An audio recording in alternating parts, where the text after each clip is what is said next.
Hey, welcome to the section of planes. Okay, how do we describe a three-dimensional plane using vectors and points? Okay, so this is the first introduction to that. Okay, so let's talk about this a little bit more visually.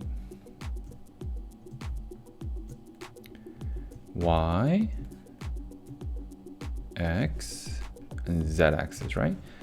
And we could have some kind of plane like this floating in the air in 3-dimension, okay?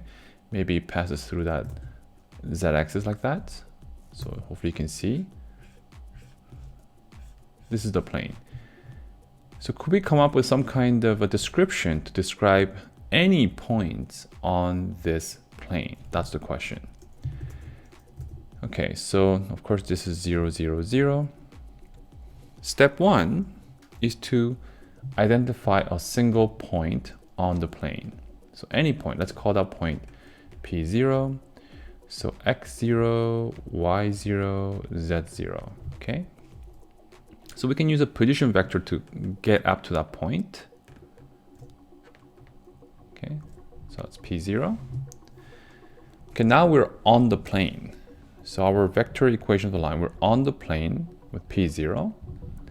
And then we need to be able to move to anywhere we want on this plane. So how do we do that?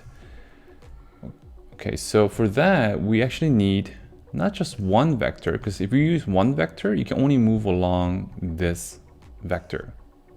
But if you had two, you can change the size of this to move anywhere, right? You see, you can move anywhere in between that plane, but as you vary the length, that can encapsulate every single point on this plane. So this is the idea. Okay, so we need two directions, direction 1, D1, and D2.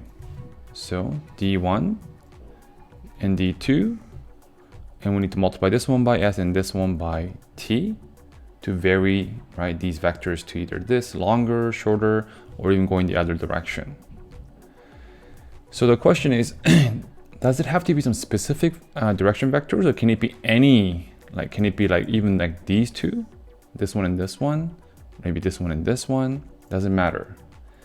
Okay, so if you've done the linear combination section and the section of span, it turns out it doesn't matter, right? No matter in a plane, whether you use this vector and this vector to represent any points on this plane, or you can use this and this, right? By varying different combination of these two vectors, you can also represent every single point in this plane, okay? So this is it. Any two directions on the plane with S and T, we have our representation of plane. Okay, so let me flesh this out a little bit more. Let me call this one here A1, A2, A3.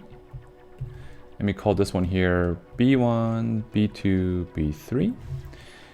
Okay, then you can write this as X0, Y0, Z0 plus S, A1, A2, A3 plus T, B1, B2, B3. Okay, so that's the vector form. In parametric form, then it would be X0, right? SA1, TB1, Y, Y0 plus SA2 plus TB2, and Z will be Z0 plus SA3 plus TB3. Okay, so these are the two vector form of equation of planes.